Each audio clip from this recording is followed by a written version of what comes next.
చాలా రోజుల తర్వాత కేసీఆర్ సార్ బయటకు వచ్చిండు. నేను క్యాప్షన్ కూడా గట్లనే పెట్టిన, పోలీసులు డైరీలా రాసుకోండి, పోలీసులు డైరీలా రాసుకోండి. నేను అదే ఇవాళ స్లోగన్ చెప్తున్నా. అయితే ఇవాళ నేను విమర్శ లేకపోతే ఈయన చాలా రోజుల తర్వాత కేసీఆర్ గారు బయటకు వచ్చారు. సో ఆయన ఏం మాట్లాడిండు అని దాని మీద ఫస్ట్ చర్చ చేద్దాం ఫ్రెండ్స్. దాని తర్వాత మద్దతు ఇద్దామా, సమర్థిద్దామా, విమర్శ చేద్దామా, యాక్సెప్ట్ చేద్దామా అని అనేది ఆలోచిద్దాం. కట్ చేసి సీన్ లోపలికి పోతే చిట్టా నిన్న కేసీఆర్ గారి సభ, రజతోత్సవ సభ, 25 సంవత్సరాల ఏదైతే వాళ్ళ సెలబ్రేషన్స్ ఉండెనో దాన్ని ఉద్దేశించి ఆయన మాట్లాడిన మాటలు. ఫస్ట్ కేసీఆర్ గారు రాగానే పహల్గామ్లో జరిగిన ఘటనను ఆయన ఉద్దేశించి మాట్లాడుతూ ఒక 2 నిమిషాల పాటు వాళ్ళ అందరి ఆత్మలకు శాంతి చేకూర్చాలా అని చెప్పి నేను ఆ పరమేశ్వరుణ్ణి ప్రార్థిస్తా అని చెప్పి యావత్ తన గులాబీ సైన్యాన్ని అందరినీ నిలబెట్టి వాళ్ళకు ఒక కండోలెన్స్ మీటింగ్ ఒకటి చిన్నగా ఆడ చేసిండు, ఆ విక్టిమ్స్కి అంకితం చేసిండు. తర్వాత మీరు డాట్స్ కనెక్ట్ చేయండి, ఇలా కేసీఆర్ గారు ఎట్లా మాట్లాడినరు. ఆ కండోలెన్స్ మీటింగ్ అయిపోయిన తర్వాత జననీ జన్మ భూమిస్య అని చెప్పి శ్రీరాముడు మాట్లాడిన మాటలు, ఆర్ టు దట్ మ్యాటర్ అయోధ్యకు పోయే మనం పరిపాలన సాగిద్దాం, లంకలు ఉండాల్సిన అవసరం లేదు, జననీ జన్మ భూమిష్య అని చెప్పి తన మేడెన్ స్పీడ్ చాలా రోజుల తర్వాత, మేడెన్ అని వద్దులే కానీ చాలా రోజుల తర్వాత తన బుల్లెట్ లాంటి నాలుకకు మళ్ళీ పదును పెట్టిండు కేసీఆర్ నిన్న. ఆయన మాట్లాడుకుంటా రాష్ట్ర సాధన గురించి, గులాబీ జెండా యొక్క అజెండా గురించి, తెలంగాణ రాష్ట్ర సాధనలో గులాబీ జెండా ఏ రకంగా ముందుకు తీసుకుపోయింది, ఏ రకంగా కొట్లాట చేసింది, ఏ రకంగా మన పొలిటికల్ సినారియోస్ వేసింది, పొలిటికల్ అడుగులు వేసింది, తద్వారా తెలంగాణ తెచ్చుకున్నది అని చెప్పి ఎక్సెట్రా మాట్లాడినరు. మన రజతోత్సవ సభ యొక్క శుభాకాంక్షలు, 25 సంవత్సరాల శుభాకాంక్షలు తన కార్యకర్తలకు తెలియజేసిండ్రు. ఆయన మాట్లాడుతూ రాణి రుద్రమ్మ, సమ్మక్క సారక్క, తెలంగాణ కవులు, కళాకారులు వీళ్ళందరినీ అమరవీరులు, వీళ్ళందరికీ వందనం, పాదాభివందనం చేసుకుంటూ పదవుల కోసం ఇవాళ నేను పెదవి మూసుకోను, ఇవాళ నేను ఎందుకు మాట్లాడుతున్నా, ఇంత లేట్ ఎందుకు మాట్లాడుతున్నా అంటే వచ్చిన ప్రభుత్వానికి టైం ఇవ్వాలి కదా అని చెప్పి ఆడికేని పదును మొదలెట్టిండు కేసీఆర్. వచ్చిన ప్రభుత్వానికి టైం ఇవ్వాలి కదా, అందుకే ఇన్ని రోజులు నేను పల్లెత్తు మాట మాట్లాడలే, ఏం చేస్తారో చూద్దామని అనుకుంటున్నా. మళ్ళీ ఏం పీకి కట్టలు కట్టింది ఇలా కాంగ్రెస్ అని చెప్పి ఆల్మోస్ట్ 1.5 years తర్వాత నేను అడుగుతున్నా అని చెప్పి తన మాటల బుల్లెట్లను, మాటల తూటాలను ఆడికేని పదును పెట్టిండు.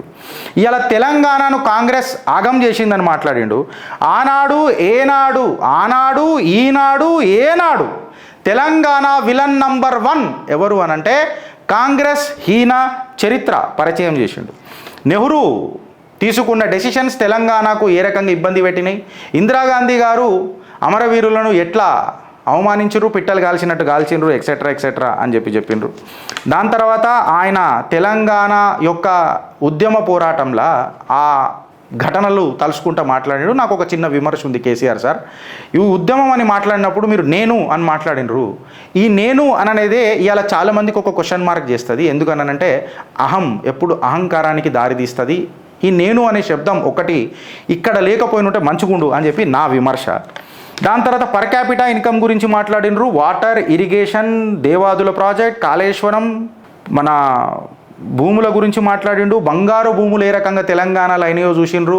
నేను పలుమార్లు యాదగిరిగుట్టకు వస్తే ఎట్లెట్లా అంచెలలుగా ఎకరం 10 లక్షల రేట్లు ఎట్లా పెరిగిందో అని చెప్పి మాట్లాడిండు. షేర్ షా సూరి గురించి మాట్లాడుకుంటా రెవెన్యూ సంస్కరణలు ఎట్లా తీసుకొచ్చిండ్రు, రెవెన్యూ సంస్కరణలలో రైతులకు గిస్తులు కట్టిపించే సంస్కరణలు ఉన్న తరుణంలా కేసీఆర్ వచ్చినాక రైతు బంధువు దేశంలో ఎక్కడన్నా ఇచ్చిండ్రా అన్న రైతు బంధువు మీద మాట్లాడిండు. ఇవాళ ఒక్కొక్కరు కళ్ళ కాకులు ఒడిచినాయా, గులాబీ పరిపాలనలో తెలంగాణ ఎట్లుండే, ఇలా కాంగ్రెస్ హయాంలో తెలంగాణ ఎట్లున్నది అని చెప్పి మీ కళ్ళ కాకులు ఒడిచినాయా అని చెప్పి మాట్లాడిండు. ఆంధ్ర పాలకుల యొక్క పెత్తనం గురించి ఆయన మాట్లాడిండు. ఆయన ఇంకొకటి మాట్లాడుకుంటా ధాన్యం ఏ రకంగా ఎన్ని కష్టాలు వచ్చినా మా సర్కార్ ఎట్లా కొన్నదో అని చెప్పి మాట్లాడిండు. ఇంటింటికి నల్లా అనే ఒక ప్రక్రియ తీసుకొచ్చిండు.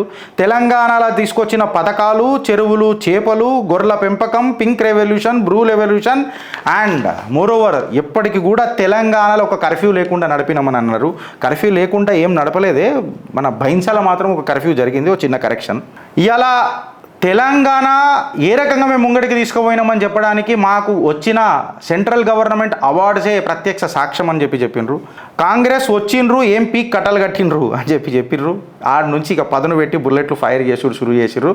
తన కార్యకర్తల జోష్ నింపనీకే మీకు ఇదే కావాలా మాట్లాడుతున్నా ఇనుర్రి అని చెప్పిండు. చెప్పుకుంటా అబద్ధాలు ఉన్నాయి లేని ఉన్నాయి అని చెప్పి రైతు బంధువుకు 15,000 ఇస్తానన్నారు, మళ్ళీ ఇచ్చిండ్రా అని అంటే కార్యకర్తలు అందరు ఇయ్యలే అని చెప్పి మాట్లాడిండ్రు. పెన్షన్లు ఒక్కరికే వస్తున్నాయి, వీళ్ళిద్దరికి ఇస్తానన్నారు, మళ్ళీ ఇస్తున్నారా అని చెప్పి మాట్లాడిండు. ఇస్తలే అని చెప్పి ఆడికని వస్తుండ్రు. దివ్యాంగులకు అద్దెత్తానన్నాడు, చేసిండ్రా అని చెప్పి మాట్లాడిండు, రాలే అని అన్నాడు. మళ్ళా కళ్యాణ లక్ష్మి కింద తులం బంగారం ఇస్తారన్నారు, రోల్డ్ బంగారం అని ఇస్తున్నారా అని చెప్పి చిత్రగుప్త అడిగింది. ఆయన తులం బంగారం అని ఇస్తున్నారా అని అడిగితే ఇయ్యలే అని చెప్పిండ్రు. మళ్ళీ ఆర్థిక మంత్రి పెద్ద డైలాగులు కొట్టిన నాడు ఇప్పుడున్న ఆర్థిక మంత్రి. మళ్ళా ఆ డైలాగులకి ఇవ్వాలేమన్నా డెసిషన్లు జరిగినాయా అని చెప్పి కార్యకర్తలను ఉద్దేశించి గులాబీ అధినేత మాట్లాడితే ఎవరేం మాట్లాడలేడ. దాని తర్వాత ఫ్రీ బస్సులు పెట్టి ఆడోళ్ళు జుట్లు పట్టుకొని కొట్టుకునేటట్టు చేసిర్రు అని చెప్పి ఆయన మాట్లాడిండు. ఇవాళ ఎలుక పిల్లని చూసి ఎల్లంకల పడ్డరట ఎవడో అని చెప్పి తన మాటల స్టైల్ మళ్ళా మొదలెట్టిండు. చెప్పి ఏం రాబోయ్ శని అని చెప్పి తన స్టైల్లో తెలంగాణ యాక్సెంట్ తీసుకొని వచ్చిండు. మళ్ళా గులాబీ కేసీఆర్ ఏమని అన్నాడు, ఏం శని రాబోయ్ ఇది, మన నెత్తిలా శనిని పెట్టుకున్నట్టు ఇది అవసరమారా మనకి కాంగ్రెస్ అని అన్నట్టు మాట్లాడిండు.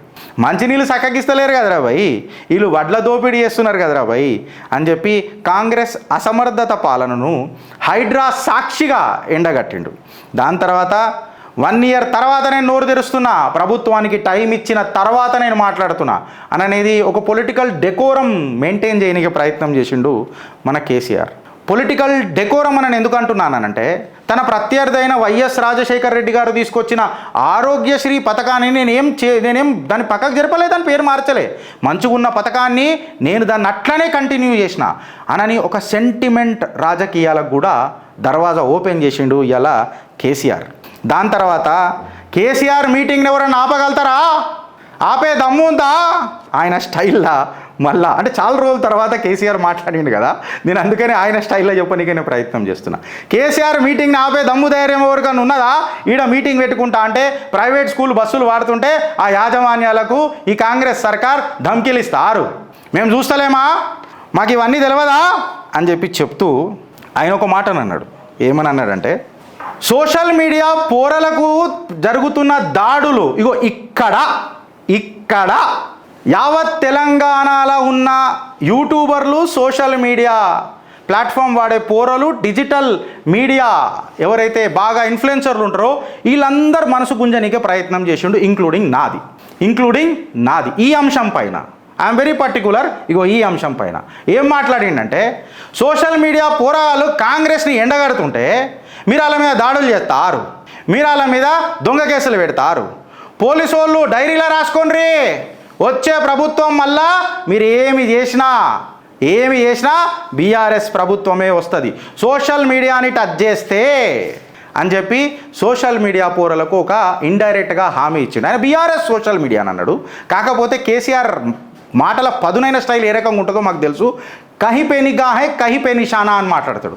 ఇక్కడ గిరీష్ నువ్వు మద్దతు తెలుపుతున్నావు అంటే బేషరతున నేను కేసీఆర్కి ఇక్కడ మద్దతు తెలుపుతా. ఎందుకంటే ఏదైతే సోషల్ మీడియా వాడుకొని ఇవాళ కాంగ్రెస్ పార్టీ, బీజేపీ పార్టీ ఇవాళ పవర్లలోకి వచ్చిండ్రో, 8+8 ఎమ్మెల్యేలను ఎంపీలను గెలిచిందో, ఇవాళ అదే సోషల్ మీడియా కార్యకర్తల మీద, అదే డిజిటల్ ప్లాట్ఫామ్ల మీద, అదే యూట్యూబర్ల మీద దాడులు చేసి దొంగ కేసులు పెడతా, అడ్డమైన కేసులు పెడతా, అక్రమ కేసులు పెడతా అని చెప్పి నిలదీసి అవమానిస్తుంటే ఏ ఒక్కడు మాట్లాడకపోతే ఇవాళ ప్రతిపక్షమై మాట్లాడింది చూడు, ఆడ యూట్యూబర్ల fraternity or to that matter digital media ఫెటినిటీ.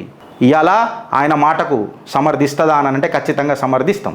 ఎందుకనంటే ఏదైతే మీడియా వాటిని మాట్లాడుకొని అసెంబ్లీ సాక్షిగా గుడ్డలుడదీసి ఒక్కొక్కోడిని అని చెప్పిన మాటలకు అసలు పార్టీలో ఎప్పుడు వచ్చిండ్రో తెలియదు, ఎన్ని రోజులు ఉంటారో తెలియదు, ఎవడెవడిని ముంచిండ్రో తెలియదు.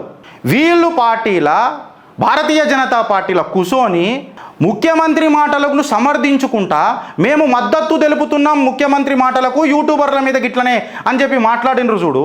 ఇది యావత్ కార్యకర్తలను అవమానించినట్ట కదా. కార్యకర్తలు పక్కకు పెడితే పోనీ సోషల్ మీడియా ఇన్ఫ్లుయెన్సర్లను అవమానించినట్ట కాదా?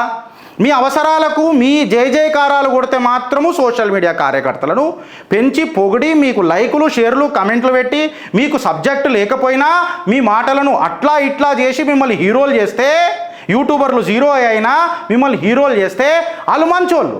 అదే ఇది ఎట్లెట్లా అని చెప్తే యూట్యూబర్లు బ్లాక్మెయిలర్లు.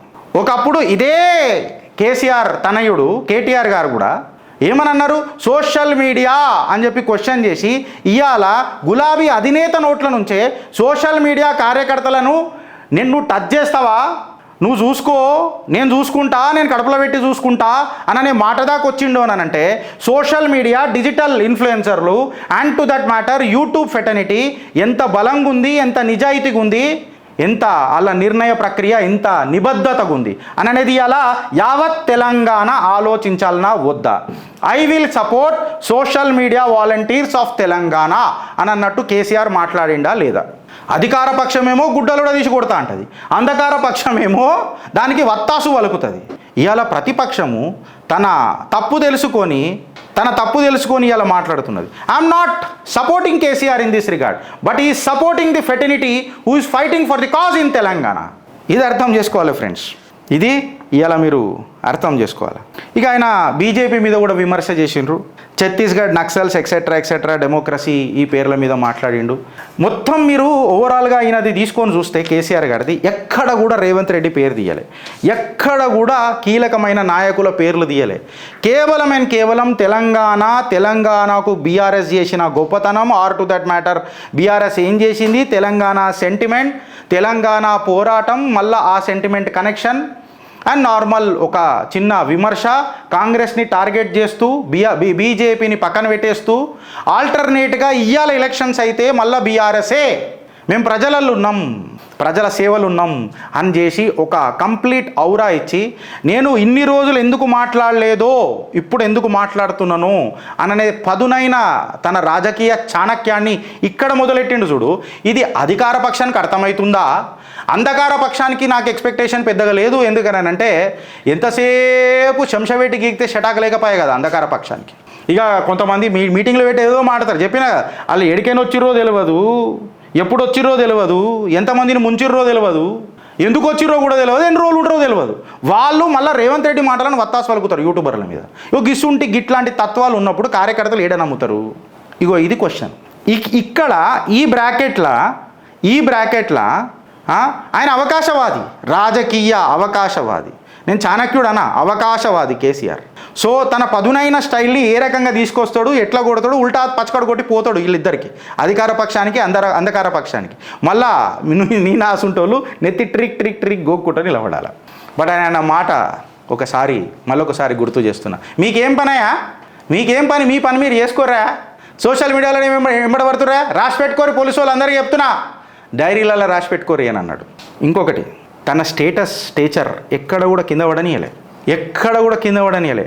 ఆ మాటలలో కేసీఆర్ గర్వం తగ్గలే, కేసీఆర్ పట్ల ఉన్న గులాబీల గౌరవము తగ్గలే. ఆ గర్జన మెయింటైన్ చేసుకుంటూనే సభ కంప్లీట్ చేసిండు. భారత్ మాతాకి జై.